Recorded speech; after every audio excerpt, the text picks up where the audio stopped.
خانے میں تشریف لے آئیے۔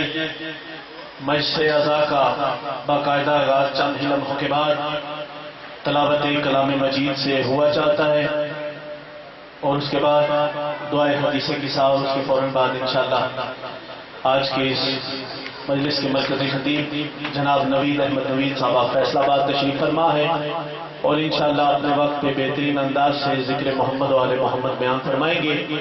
میں تمام مومنین سے گزارش کرتا ہوں جو باہر دہلی میں تشریف فرما ہے وہ اعضا خانہ کے اندر تشریف لے آئے، اور پیچھے بیٹھے والے حضرات سے گزارش ہے کیونکہ جگہ تھوڑی سی مختصر ہے، اس لیے اگر آپ قریب تشریف لیں تاکہ جو باہر سے آنے والے حضرات ہیں ان کا راستہ بھی بند نہ ہو، انہیں جگہ مل جائے۔ مل کے بابا سے بلند صلوات۔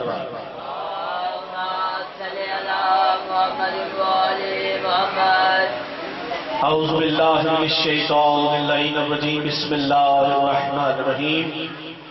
انا اعطینک الکوثر فصل لربک وانحر ان شانعک هو الابتر، صدق اللہ العلی العظیم۔ مل کے بآواز بلند صلوات۔ صلی اللہ محمد و آل محمد۔ آغاز مجلس میں دعائے حدیث کسا کی تلاوت کے لیے میں دعوت دوں گا جناب سید علی کاظمی صاحب کو کہ وہ آئیں اور دعائے حدیث کسا کی تلاوت سے ہمارے دلوں کو منور فرمائیں۔ قیامت ملے گا نعرہ تکبیر، نعرہ رسالت، کل ایمان جگ زبان نعرہ حیدریہ۔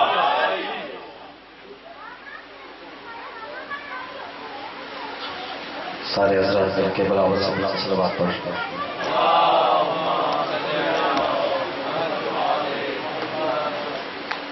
اعوذ باللہ من الشیطان الرجیم، بسم اللہ الرحمن الرحیم۔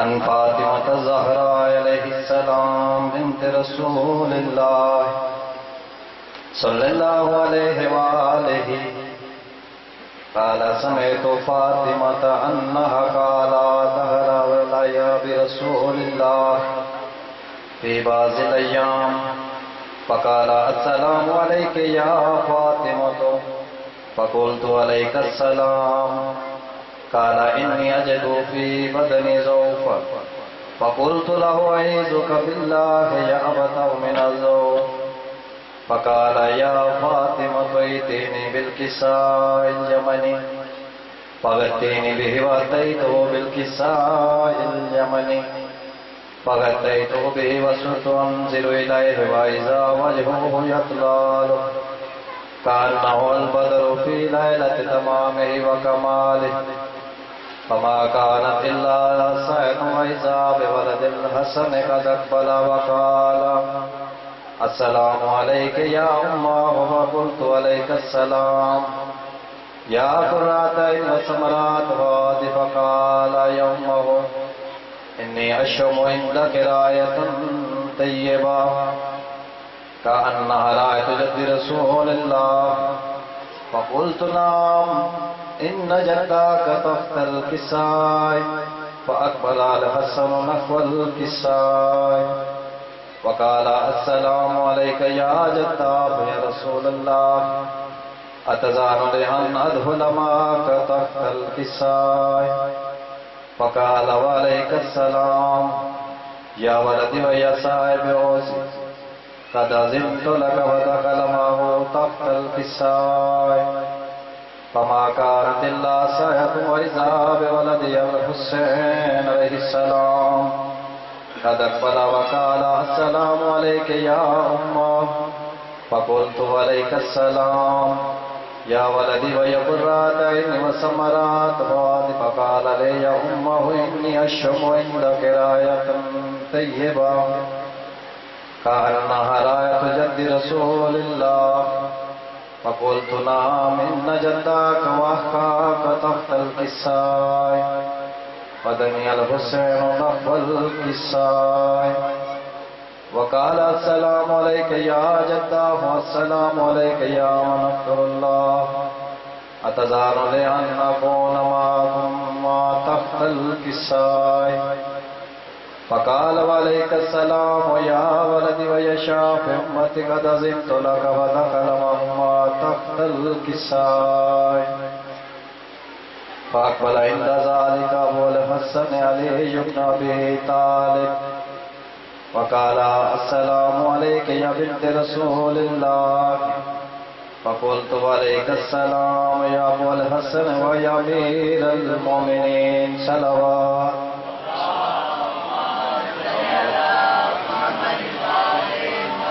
فقال يا فاطمة إني أشم عندك راية طيبة كأنها راية وكشف ابن عم رسول الله.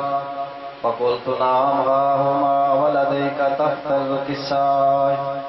فأقبل علي نحو الكساء وقال السلام عليك يا رسول الله أتزال بأن أكون معكم تحت الكساء. قال له عليك السلام يا أخي ويبسي وخليفتي وصاحب الرباي قد أذنت لك. فدخل علي تحت الكساء ثم أتيت نحو الكساء وقلت السلام عليك يا أبتاه يا رسول الله أتزالني أن أكون معكم تحت الكساء. قال وعليك السلام يا بنتي ويا بعزتي قد أذنت لك. فدخلت تحت الكساء فلما اكتملنا جميعا تحت الكساء أخذ برسول الله بطرفي الكساء وأبرم بيد اليمن إلى السماء وقال اللهم إنه لا يخلو بيتي وهاستي وهامتي لحمهم لحمي ودمهم دمي يؤلمني ما يؤلمهم ويحزنني ما يحزنهم. أنا حرب لمن حاربهم وسلم لمن سالمهم وعدل لمن آدهم ومحق لمن أحبهم. إنهم مني وأنا منهم فأجل صلواتك وبركاتك ورحمتك وغفرانك ورضوانك علي وعليهم أذهب عنهم الرجس وطهرهم تطهيرا.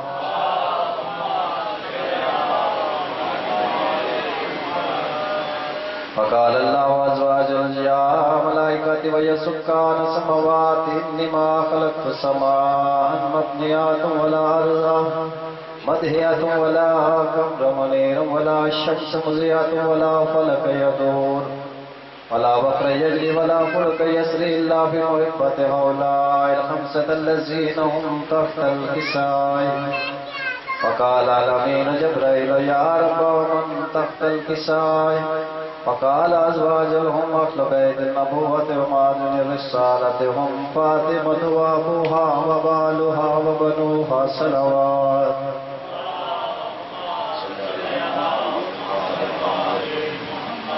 فقال جبريل يا رب تزار لهم أكبة إلا الأرض لكون معهم سادسا. فقال الله نعم قد أذنت لك وحبة الأمين جبريل. وقال السلام عليك يا رسول الله لا إلا لا يدرك والسلام ويخصك بالتيات والإكرام ويقول لك وعزتي وجلالي إني ما خلقت سماء مبنيات ولا أرضا مدهيات ولا قمر منير ولا شمس مضيئة ولا فلك يدور ولا بحر يجري ولا فلك يسري إلا لأجلكم ومحبتكم. وقد أذن لأن أدخل معكم فهل تأذن لي يا رسول الله. وقال رسول الله وعليك السلام يا أمين وهي الله إنه نام قد أذنت لك. فدخل جبريل معنا تحت الكساء فقال لا بإن الله قد وحي عليكم يقول إنما يريد الله ليذهب عنكم الرجس أهل البيت ويطهركم تطهيرا.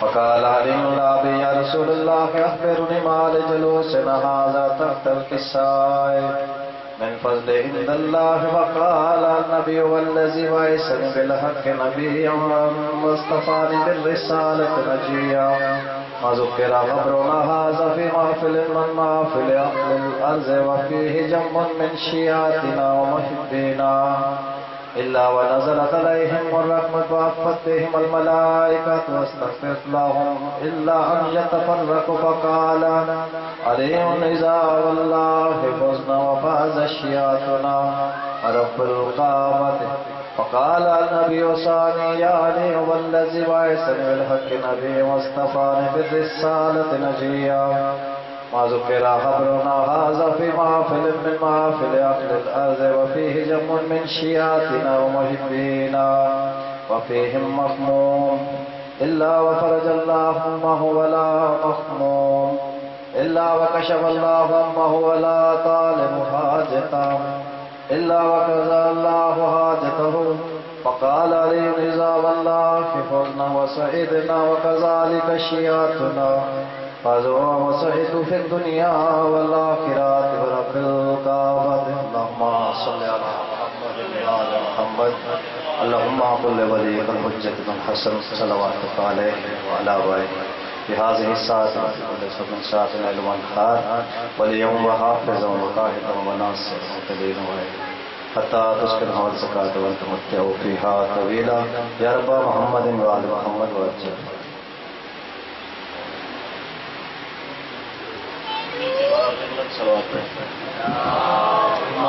صلی علی محمد وآلہ صلوات کا پڑھنا ایک عظیم عبادت ہے. مل کے اپنے لبوں کو جنبش دیجیے اور مل کے بابا سے بلند صلوات دیجیے.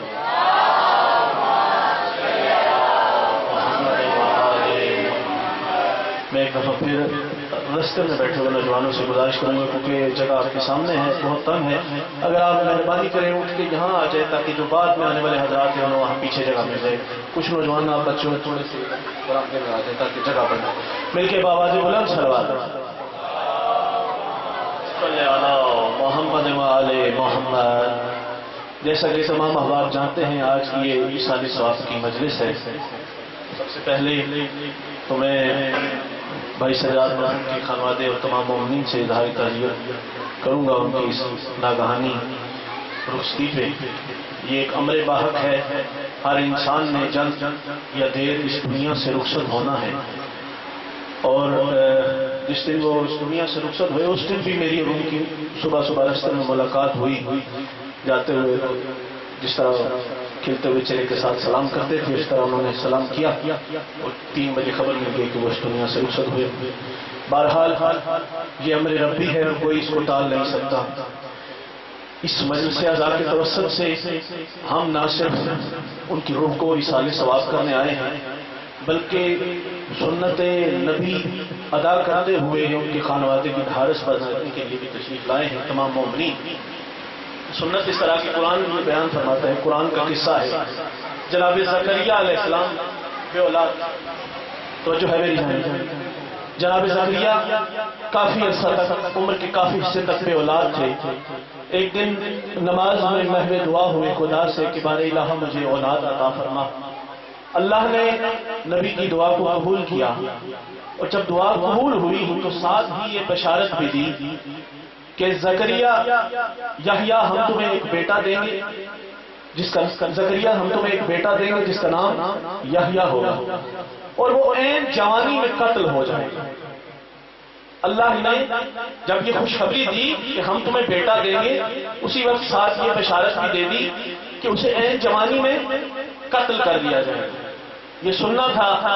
جناب زکریا بہت مغموم ہوئے اور اپنے گھر میں داخل ہو گئے اور 3 دن تک گھر سے نکلتے ہی نہیں. دل مغموم ہے اور آنسو جاری ہے کہ بیٹا ملے گا اتنے عرصے بعد دعاؤں سے اور وہ بھی عین جوانی میں شباب میں قتل ہو جائے گا.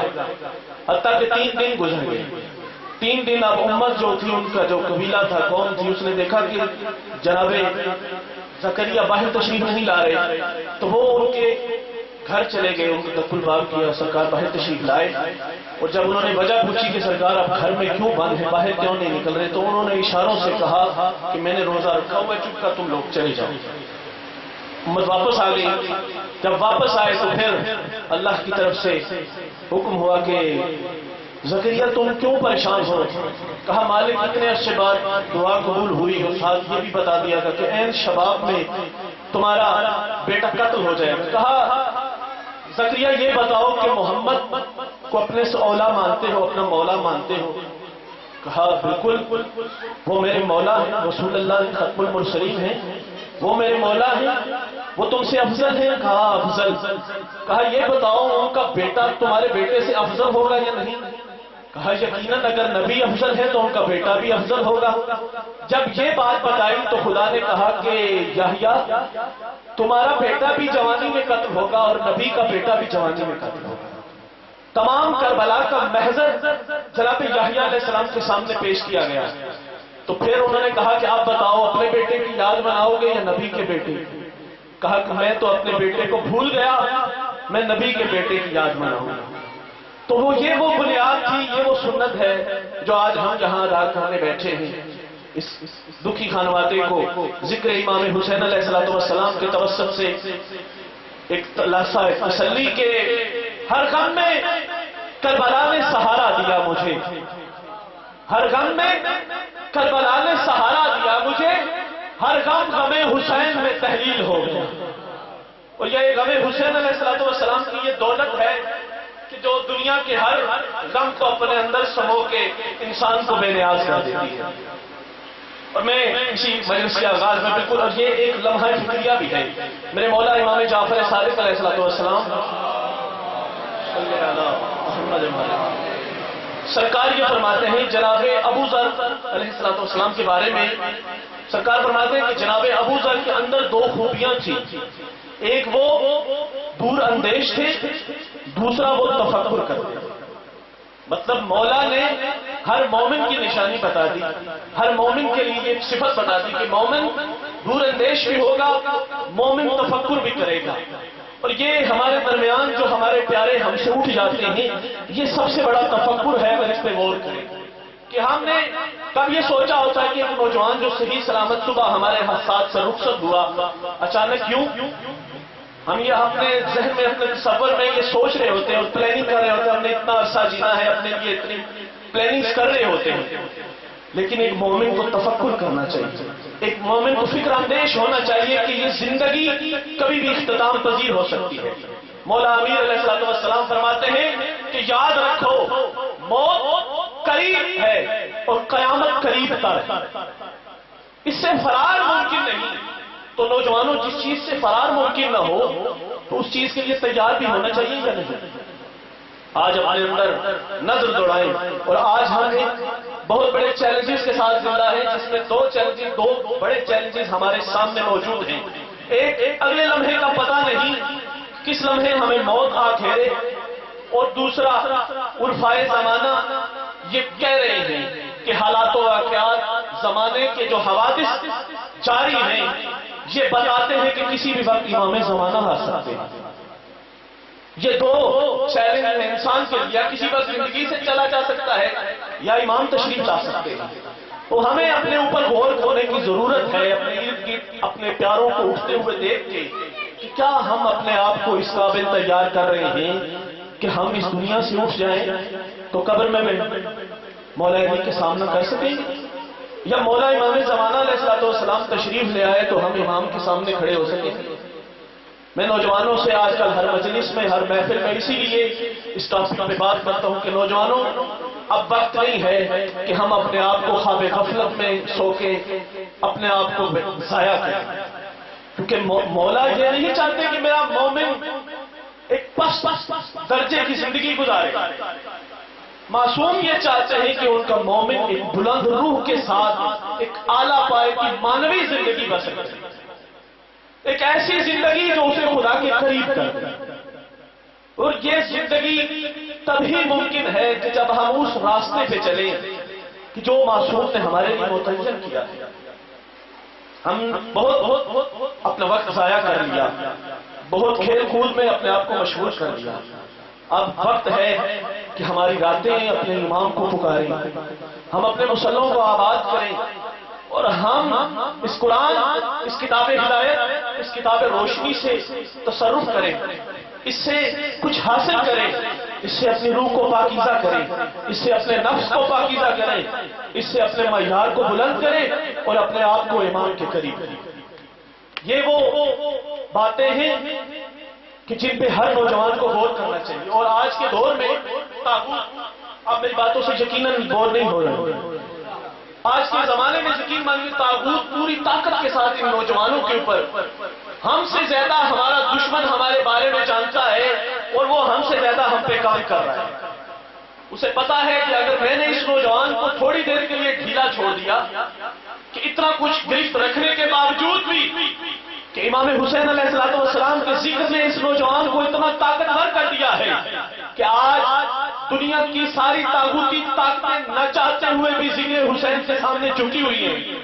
اسے پتا ہے کہ اگر اس نوجوان نے اپنے آپ کو حسین سے استوار کر کے خود کو آزاد کر لیا تو پھر میرے لیے کوئی جائے بنا نہیں.